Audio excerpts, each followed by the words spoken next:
ऐसा भी कहा जाता है कि यदि वो लुप्त विद्या और तंत्र साधना के उपाय आज किसी को मिल जाएं, तो वो उनकी शक्ति से भविष्य को भी पलट सकता है।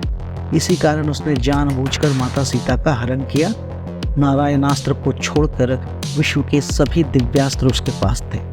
वही प्रार्थना जो उसने छंदों के रूप में की, शिव स्तोत्र तांडव कहलाया।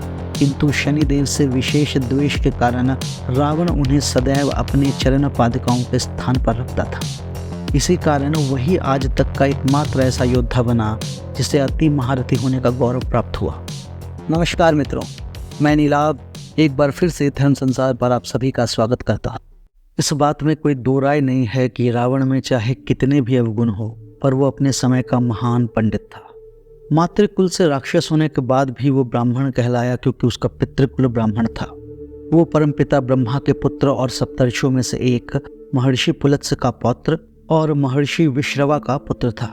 तो जो व्यक्ति इतना बड़ा पंडित हो, वो अपना ज्ञान विश्व को अवश्य देना चाहता है। इसी कारण रावण ने कई ग्रंथों की रचना की, जिसमें से शिव स्तोत्र तांडव एवं रावण संहिता प्रमुख है।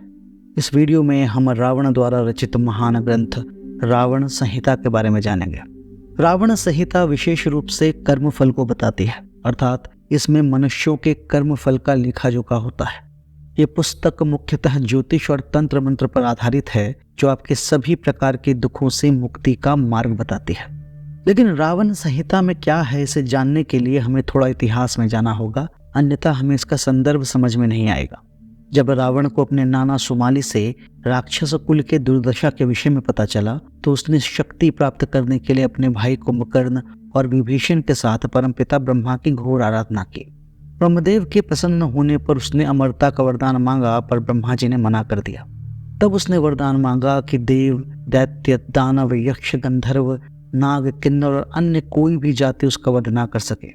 इस वरदान में उसने अभिमानवश मानव जाति का उल्लेख ये सोचकर नहीं किया कि उनका बल ही क्या है।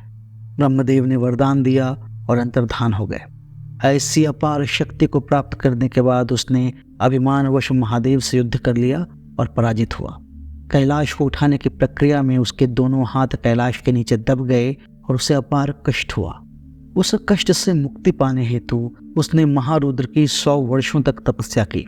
वही प्रार्थना जो उसने छंदों के रूप में की, शिव स्तोत्र तांडव कहलाया। शिव प्रसन्न हुए और उसे अतुल बल प्रदान किया।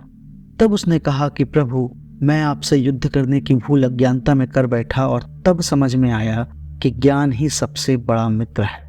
इसीलिए मैं इस संसार का समस्त ज्ञान अर्जित करना चाहता हूँ। तब महादेव ने उसे फिर से तपस्या करने को कहा। उनके आदेशानुसार उसने इतनी घोर तपस्या की कि एक एक करके 10 बार उसने अपना शीश महादेव को अर्पण कर दिया।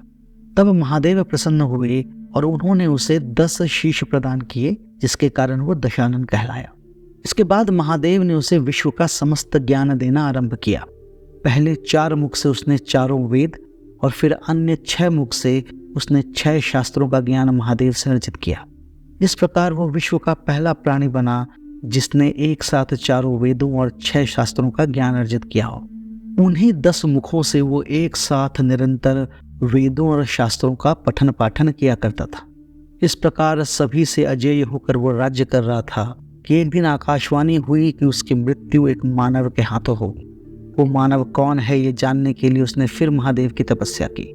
उनके प्रसन्न होने पर उसने वरदान मांगा कि उसे इस पृथ्वी पर उपस्थित समस्त प्राणियों के 3 जन्मों, अर्थात भूत, वर्तमान और भविष्य का ज्ञान हो जाए। महारुद्र ने उसे ये वरदान भी दे दिया।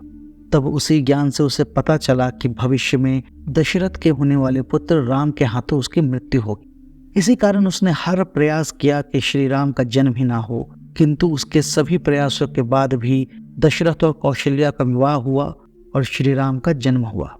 ये भी कहा जाता है कि रावण को यह पता था कि उसकी मृत्यु श्री राम के हाथों ही होगी। इसी कारण उसने जानबूझकर माता सीता का हरण किया, ताकि उसे शीघ्र मुक्ति मिल सके।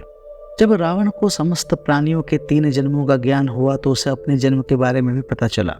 उसे पता चला कि उसकी माता कैकसी पुत्र प्राप्ति हेतु ऋतु स्नान कर संध्या समय में अपने पति महर्षि विश्रवा के पास पहुंची थी। उसकी इच्छा देखकर विश्रवा ने कैकसी को समझाया कि संध्या समय भगवत पूजन का होता है, अतः इस समय संसर्ग उचित नहीं है, किंतु स्त्री हट के समक्ष उनके एक न चली।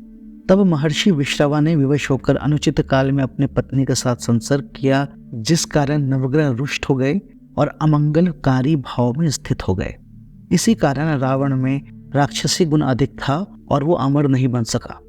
अपने जन्म के विषय में जानकर रावण ने ये निश्चय किया कि जो उसके साथ हुआ है वो उसके पुत्र के साथ नहीं होगा। उस समय उसकी पत्नी मंदोदरी गर्भवती थी और रावण ने वो ज्योतिष उपाय करने का निश्चय किया जो रावण संहिता का मूल है। अपनी मृत्यु का कारण जानने के बाद उसने उसे बदलने का निश्चय किया। वो महान योद्धा था। नारायणास्त्र को छोड़कर विश्व के सभी दिव्यास्त्र उसके पास थे। उसके बल का प्रताप ऐसा था कि युद्ध में उसने यमराज को भी पराजित किया और स्वयं नारायण के सुदर्शन चक्र को भी पीछे हटने पर विवश कर दिया था। ब्रह्मा के वरदान से उसकी नाभि में अमृत था, जिसके सूखने पर ही उसकी मृत्यु संभव थी। रुद्र के वरदान से उसका शीश चाहे कितनी बार भी काटो उसकी मृत्यु नहीं हो सकती थी। किंतु इतना सब होने के बाद भी वो अजेय और अवध्य नहीं था। उसने निश्चय किया कि वो अपने पुत्र जो अभी मंदोदरी के गर्भ में था उसे अविजित और अवध्य बनाएगा। भगवान शंकर से उसे जो ज्ञान प्राप्त हुआ था उससे उसने सभी नवग्रहों और ज्योतिष विज्ञान का गहन अध्ययन किया। उसे ज्ञात हुआ कि यदि नवग्रह उसके अनुसार अपनी स्थिति बदल सके तो वो मृत्यु को भी पीछे छोड़ सकता है। इसी कारण उसने इंद्र पर आक्रमण किया और अपनी अतुलित शक्ति, वरदान, विद्या और पांडित्य के बल पर उसने नवग्रहों को अपने अधीन कर लिया। इसी बीच मंदोदरी के प्रसव की घड़ी भी निकट आ गई। जब रावण के पुत्र का जन्म होने ही वाला था तो उसने सभी नवग्रहों को यह आदेश दिया कि वे उसके पुत्र की कुंडली के 11वें घर में स्थित हो जाए। व्यक्ति की कुंडली का जो 11वां घर होता है वो शुभता का प्रतीक होता है। रावण ने जो कहा था यदि ऐसा हो जाता तो उसके होने वाले पुत्र की मृत्यु असंभव हो जाती। नवग्रह ऐसा चाहते तो नहीं थे किंतु विवश थे। रावण की आज्ञा अनुसार सभी ग्रह उसके होने वाले पुत्र की कुंडली के 11वें घर में स्थित हो गए। रावण निश्चिंत था कि अब इस मुहूर्त में होने वाला उसका पुत्र अजेय होगा। किंतु अंतिम क्षणों में जब उसका पुत्र पैदा होने ही वाला था, शनिदेव उसकी कुंडली के 11वें घर से उठकर 12वें घर में स्थित हो गए। प्राणी की कुंडली का जो 12वां घर होता है वह अशुभ लक्षणों का प्रतीक है। ठीक उसी समय रावण के पुत्र का जन्म हुआ, जिसे देखकर बादल घिर आए और बिजली चमकने लगी। इसी कारण रावण ने उसका नाम मेघनाद रखा। अंत समय में शनिदेव के 12वें घर में स्थित होने के कारण मेघनाद महाशक्तिशाली होते हुए भी अल्पायु और वध्य रह गया। उधर रावण हर तरह से निश्चिंत था, किंतु जब उसने अपने राजपुरोहित से अपने पुत्र की कुंडली बनाने को कहा तब उसे पता चला कि शनिदेव ने उसकी आज्ञा का उल्लंघन किया है। उसे अपार दुख हुआ और उसने ब्रह्मदंड की सहायता से शनि को परास्त कर बंदी बना लिया। कहा जाता है कि रावण के दरबार में नवग्रह सदैव उपस्थित रहते थे, किंतु शनिदेव से विशेष द्वेष के कारण रावण उन्हें सदैव अपने चरण पादुकाओं के स्थान पर रखता था। आगे चलकर लंका दहन के समय महाबली हनुमान ने शनिदेव को मुक्त करवाया था। अब स्वयं के समान रावण ने मेघनाद को भी रुद्र का कृपा पात्र बनवाया। उसका पराक्रम देखकर स्वयं भगवान शंकर ने उसे रावण से भी महान योद्धा बताया। वही एक योद्धा था जिसके पास तीनों महास्त्र अर्थात ब्रह्मास्त्र, नारायणास्त्र और पाशुपतास्त्र सहित संसार के समस्त दिव्यास्त्र थे। इसी कारण वही आज तक का एकमात्र ऐसा योद्धा बना जिसे अति महारथी होने का गौरव प्राप्त हुआ। उसी बल पर उसने देवराज इंद्र को परास्त किया और इंद्रजीत कहलाया। उसे कुछ विशेष वरदान भी प्राप्त हुए जिससे वो एक प्रकार से अवध्य हो गया, किंतु उन वरदानों को लक्ष्मण ने संतुष्ट किया और आखिरकार उसका वध किया। उधर जब रावण अपने पुत्र को मनचाहा भविष्य ना दे सका तो वह समझ गया कि परमपिता ब्रह्मा की विधि के विधान को कोई नहीं बदल सकता। तब उसने यह निश्चय किया कि वो राक्षस जाति के लिए कुछ ऐसे विधान और उपायों का निर्माण करेगा जिससे उनके समस्त दुख दूर हो जाए। इसीलिए उसने जो भी विद्या प्राप्त की थी उसकी रचना अचूक उपायों के साथ उसने एक ग्रंथ के रूप में की। उसके बाद यह ज्ञान कहीं लोप ना हो जाए, इसी कारण उसने इन उपायों को स्वयं मेघनाद द्वारा लिपिबद्ध करवाया ताकि यह ज्ञान पीढ़ी दर पीढ़ी राक्षस जाति को मिलता रहे। यही लिपिबद्ध पुस्तक रावण संहिता के नाम से प्रसिद्ध हुई। कहीं कहीं ऐसा भी वर्णित है कि अंत समय में जब लक्ष्मण रावण के पास शिक्षा लेने गए तो रावण ने उसे इन ग्रंथों के उपायों की शिक्षा भी दी थी। जब तक रावण जीवित रहा यह महान ग्रंथ केवल राक्षस जाति तक ही सीमित रहा किंतु विभीषण के राजा बनने के पश्चात श्री राम की आज्ञा से उसने मानव मात्र के कल्याण के लिए उस रहस्यमयी और दुर्लभ ज्ञान को मनुष्यों को भी प्रदान किया।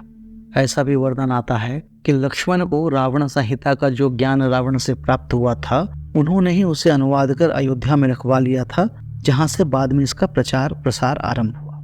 तो यदि संक्षेप में समझा जाए तो रावण संहिता एक ऐसी पुस्तक है जिसमें मनुष्यों के कर्म फल के अनुसार होने वाले दुखों और उससे मुक्ति के उपाय हैं। कुछ उपाय बहुत सरल हैं, किंतु कुछ उपाय अत्यंत कठिन हैं, जिसे साधक अत्यंत कठिन साधना के बाद ही सिद्ध कर सकता है। कहा जाता है कि नागा साधु बनने की प्रक्रिया भी रावण संहिता से ही प्रेरित है। यही नहीं, महर्षि भृगु द्वारा रचित भृगु संहिता, जिसे आजकल लाल किताब कहते हैं, वो भी रावण संहिता से प्रेरित और मिलती जुलती है। हालांकि भृगु संहिता रावण संहिता से कहीं प्राचीन ग्रंथ है, फिर भी इन दोनों पुस्तकों में कई उपाय हैं जो समान हैं।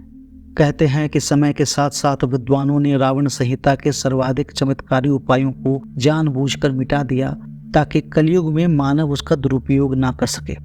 ऐसा भी कहा जाता है कि यदि वो लुप्त विद्या और तंत्र साधना के उपाय आज किसी को मिल जाएं, तो वो उनकी शक्ति से भविष्य को भी पलट सकता है। इसी कारण आजकल प्रकाशित होने वाली रावण संहिता में आपको उन गुप्त रहस्यों के विषय में कोई जानकारी नहीं मिलेगी, क्योंकि वो किसी को ज्ञात ही नहीं है। हालांकि अभी इस पुस्तक में जितना भी ज्ञान है, उन उपायों से मनुष्य अपने कष्टों को मिटा सकता है, किंतु उन उपायों को किसी योग्य गुरु की छत्र छाया में ही सिद्ध करना चाहिए, अन्यथा विपरीत परिणाम मिल सकते हैं। खैर, बात चाहे जो भी हो, इसमें कोई शंका नहीं है कि रावण ने हमें रावण संहिता के रूप में एक अमूल्य ज्ञान का खजाना दिया है, जिसे हमें मानव कल्याण के लिए उपयोग करना चाहिए। यदि ये वीडियो आपको पसंद आया हो तो इसे लाइक करें, शेयर करें और हमारे चैनल को सब्सक्राइब करें। जय श्री राम।